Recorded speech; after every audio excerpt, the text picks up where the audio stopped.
C'est incroyable. C'est le seul pays au monde où des enseignants de lycée peuvent se moquer d'un professeur agrégé de droit, membre du curatorium de droit, qui atteint le summum du droit international. Il y a qu'au Cameroun, je vous ai écouté, monsieur. Je vous ai écouté. La République ne tourne pas autour du MSC, elle ne tourne pas autour de monsieur l'ancien président du MSC. En venant ici, j'ai lu un journal qui avait titré sur lui, le journal avait titré l'ingénieur du boucan. Je rappelle aux Camerounais ce soir que ce n'est pas la première fois que l'ancien président du MRC, professeur monsieur Kamto, écrit à l'Union africaine ou aux institutions internationales. Ce n'est pas la première fois. Je voudrais demander aux Camerounais de demander à monsieur le professeur, l'ancien président, de leur donner un peu le bilan des écrits antérieurs. Ancien président de quoi? Dieu merci. Donc, qu'il essaie un peu de leur donner le bilan des écrits antérieurs. Pourquoi? Je le dis, c'est Jalin. C'est Jalin. Moi, pour nous, c'est l'ancien président du MRC. Je ne veux pas faire le débat. Pour nous, au RDPC, c'est un ancien président du MRC. En venant ici, j'ai lu un journal qui avait titré sur lui, le journal avait titré l'ingénieur du boucan. Parce que si c'est une façon de chercher à divertir les Camerounais, on a beaucoup trop de problèmes. Le pape était chez nous, il nous a donné un certain nombre de conseils. On est en train d'entrer dans l'application. Il faut qu'on essaye un peu de poser des actes qui vont faire que la société se retrouve et que les tensions sociales chutent. Donc c'est ce qui nous préoccupe en ce moment. Mais puisqu'il faut en parler, on va en parler. Je voudrais dire qu'en réalité, c'est Jalin, comme vous l'avez subodoré dans votre discours introductif, cette modification est une sorte de renforcement des institutions républicaines. Qu'est-ce qu'on renforce au niveau des institutions républicaines? On renforce la suppléance. On ne modifie rien d'autre. Il n'y a pas eu un nouveau gouvernement. Et contrairement à ce qu'il a dit, il n'y a aucun changement anticonstitutionnel. Le Cameroun n'invente ni la poudre à canon, ni le fil à couper le beurre.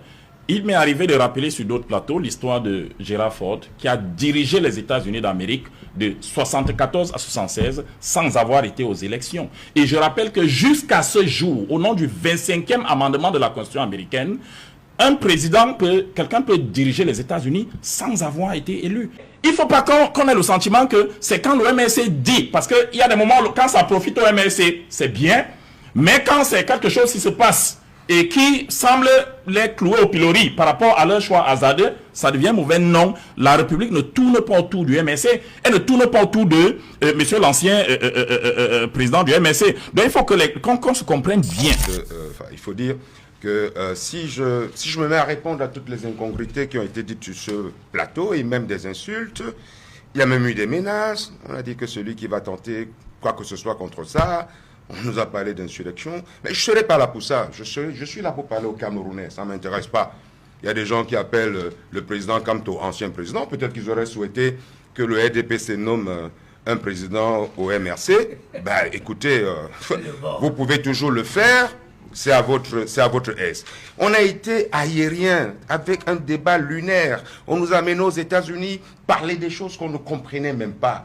On dit des contre-vérités, on dit des contresens, on se contredit même sans s'en rendre compte. C'est incroyable. C'est le seul pays au monde où des enseignants de lycée peuvent se moquer d'un professeur agrégé de droit, membre du curatorium de droit, qui atteint le summum du droit international. Il y a qu'au Cameroun, je vous ai écouté, monsieur. Je vous ai écouté. Vous nous avez insulté et je n'ai pas réagi. Vous nous avez insulté. Monsieur, je parle, c'est mon temps de parole. Vous nous avez insulté et je suis resté très poli et très calme. Il y en a qui se sont essayés sur des plateaux de télévision, d'ailleurs, vos plateaux de télévision, des chaînes d'État, des professeurs respectables, mais ils n'ont pas été aussi pédants que vous pour défendre ce que vous êtes en train de défendre. Quand vous ne comprenez pas un sujet, argumentez. Monsieur, laissez-moi parler. Ne m'interpellez pas. Mais laissez-moi parler. Vous êtes faible en argumentation. Laissez ma personne argumenter, qu'on se rende compte que vous avez déconstruit ce que j'ai dit. Alors, vous faites de l'opinion. Maintenant, vous n'avez passé le temps à ne faire que ça. Non, si vous pensez, j'ai donné des références. Vous n'avez passé le temps à ne faire que ça. Osez me contredire si vous pouvez. J'ai entendu ancien président du MRC. Je ne sais pas si c'était le sujet. Une allez, maintenant j'avance. Je suis pas là pour un débat de cours de récréation de lycée. Vous pouvez même pas. Vous êtes habitué au cours de récréation de lycée. Vous pouvez pas avec moi. Alors, Serge Alain, vous avez posé un sujet aujourd'hui. Le thème est là. Tous les Camerounais peuvent lire. On nous a amenés partout. l'élection 2020. Paul Biya, génie de la politique. Argument. J'ai posé une seule question ici. Quelle était la nécessité de cette réforme? J'invite les Camerounais à écouter la réponse. C'était pour résoudre... Mais c'est incroyable. Vous allez lui répondre. Vous êtes habitué au lycéen. Ici, il n'y a pas de lycéen. Vous êtes pire qu'un lycéen. Non. Alors, donc, je disais, à l'entame de cette émission, j'ai posé des questions simples. C'était pour résoudre quel problème?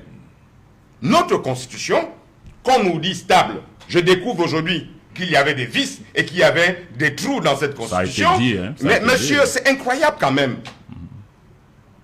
C'est quand même incroyable. Vous ne m'intimidez pas. Non, permettez, vous aurez votre temps à vous. Je vous en prie. Notre constitution est claire. Quelqu'un a été élu en cas de vacances, de décès. Le président de l'Assemblée nationale, le président du Sénat assure l'intérim et a un temps défini par la Constitution pour organiser les élections présidentielles. Donc, il faut que les Camerounais comprennent une chose qui est simple. Voilà un débat qui a été posé.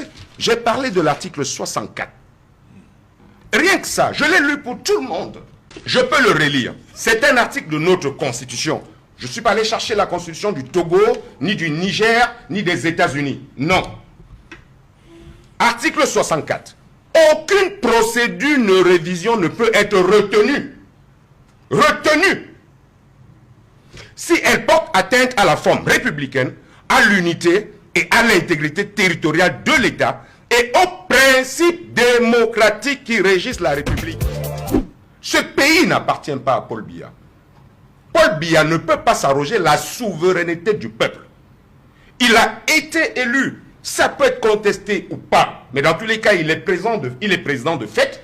Il ne peut pas s'abroger la souveraineté du peuple et se permettre de passer cette souveraineté-là à quelqu'un d'autre par un acte de nomination. C'est pourquoi nous disons aux Camerounais de faire très attention à ce qui se passe et nous leur demandons de manifester leur mécontentement. Ce que nous demandons aux Camerounais, c'est d'aller sur un site qui est Cameroun en anglais, c'est-à-dire avec 2 O, -du-6, pétition au pluriel.com, en 3 clics, qu'ils signent la pétition qui a été lancée par le président national du MRC, le professeur Maurice Kamto, pour donner leur avis et dire que ce qui est en train de se passer aujourd'hui au Cameroun est un acte très grave.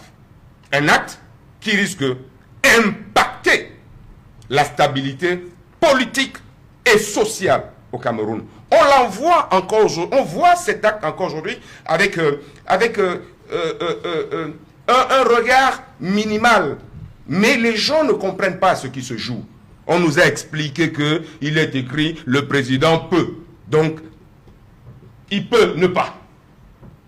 S'il peut ne pas, où était donc l'urgence et la précipitation avec laquelle cette réforme a été mise en place? Si elle a été mise en place, nous savons très bien que c'est parce qu'elle va finir par être réalisée. C'est pourquoi nous demandons aux Camerounais d'être très vigilants et de donner leur avis sur cette loi. Parce que qu'est-ce qui peut se passer demain? Ce qui peut se passer demain, c'est que M. Paul Biya peut se lever et vous dire que s'il n'est plus là demain, la personne qui le remplacera s'appelle Brenda Biya. J'ai rien contre elle. J'ai rien contre elle. Mais rien ne lui empêche de le faire. D'autant plus que nous n'avons aujourd'hui aucun critère qualificatif sur qui peut être nommé vice-président ou pas. Donc c'est au bon vouloir de M. Biya. C'est pourquoi nous disons que ce pays ne lui appartient pas, que nous ne sommes pas dans une monarchie, que nous sommes en république. Et nous nous y opposerons autant que nous pourrons.